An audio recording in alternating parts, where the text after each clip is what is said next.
You ever stop and think about what's actually powering your smartphone, or your electric car, or, a fighter jet? Well, in a lot of cases, the answer is this special group of 17 elements called rare earths. They're a key part of what we call critical minerals, and today we are diving deep into the high-stakes global race to control them. So this is the big question, right? It's the question that's driving policy in Washington, Beijing, and all over Europe. Governments are pouring billions of dollars into securing their supply of these elements because they're absolutely convinced that these minerals are the key to our entire technological future. But what if that whole strategy is built on a massive misunderstanding? What if we're all asking the completely wrong question? Okay, to get what I mean, let's first just look at how everybody usually sees this problem. The world is basically viewed as this giant geopolitical scoreboard. It pits the countries that have these minerals against the countries that are desperate to get their hands on them. And this table, well, it lays out the battlefield perfectly. On the left, you've got the world's largest reserves. And yeah, that list is just completely dominated by China. On the right, you have the biggest users, the industrial powerhouses like the US, Japan, and Germany. So the old school thinking is that whoever controls this incredibly lopsided supply chain, well, they're the ones holding all the cards. But here's where the whole story just takes a wild turn. What if this race to control physical minerals is actually just a huge distraction from the real game changer? So let's totally shift our focus here. We're going to move away from thinking about who wins the race and start looking at a much more disruptive idea. Who has the power to make the race itself totally obsolete? And look, this is the whole thing right here. The real victory doesn't come from cornering the market on some mineral you dig out of the ground. It comes from inventing a way to not even need that mineral in the first place. This obsession has become what our source material calls the rare earth religion. It's this worldwide belief that our future is permanently tied to these 17 specific elements. And a little fun fact, they aren't even that rare. They're just toxic and really expensive to process. But, the gospel of scarcity was preached, and pretty much every major economy bought in. So how do you break away from a belief system like that? Well, with a pretty stunning breakthrough in physics. We're talking about a quantum-level trick that can actually replicate the special properties of rare earths, but using materials that are common as dirt. So how on earth does this work? Okay, on the left, you see the magic behind rare earths. It's all about the unique way their electrons are arranged in something called a 4f orbital. Just think of it like a unique atomic signature that gives these things their incredible magnetic and catalytic powers. For decades, we could use those powers, but we could never ever copy that signature.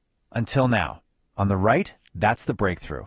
A new process model that can literally engineer that exact same atomic signature into cheap, abundant materials. And get this. This isn't just some theory in a lab. It's already happening. A private company called Cascade Catalysts developed a quantum model, and they've already successfully replaced two key rare earths, cerium and lanthanum, in really complex industrial systems. The model works. Like they say, 2 down, 15 to go. Which, of course, leads to the most logical question in the world. If you can literally engineer your way out of this giant geopolitical headache, why isn't this front-page news? Why aren't governments throwing money at the solution? Well, the answer seems to be something we could call a bureaucracy of blindness. The massive systems that we've built to deal with this problem, they aren't actually designed to solve it. They're designed to manage it. They're built to just keep the old way of doing things running, even when it makes absolutely no sense anymore. Listen to this. When this exact technology was shown to a top US official in charge of critical minerals, the response was just stunning. My job is to spend billions finding rare earths, not funding technologies that could replace them. I mean, just think about that for a second. The job description is to keep the race going, not to end it. The entire system is incentivized to find more of the problem, not to fund the solution that makes it go away. So what does a world that actually embraces this technology look like? Well, it's a huge shift. We're talking about moving from an economy that's built on scarcity to a brand new one that is built entirely on design.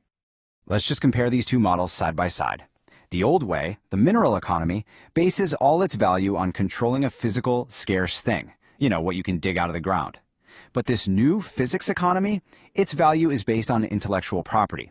It's based on the knowledge of how to engineer abundance from materials that are literally all around us.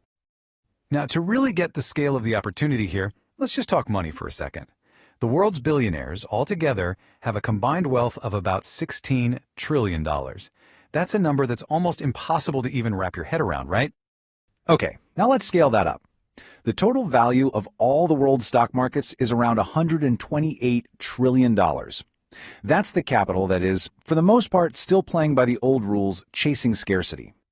But both of those giant numbers are completely dwarfed by this one, an estimated $470 trillion in sidelined household wealth.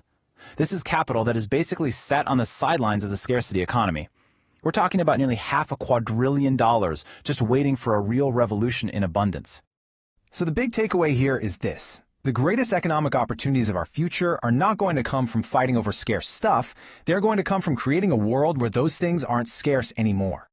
But wait, because the story doesn't even stop at just replacing rare earths. In this really fascinating twist, this new model can actually be used to make our existing high-performance materials even better.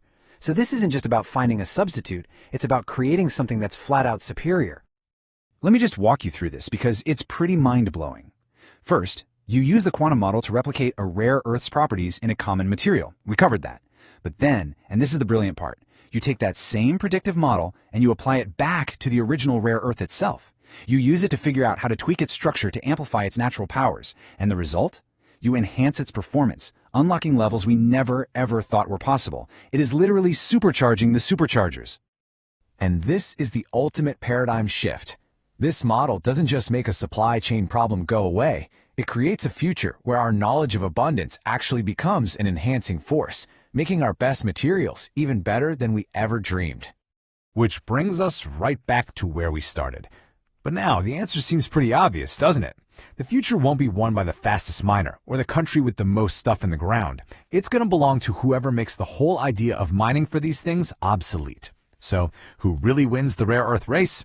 The one who stops playing and creates a whole new game.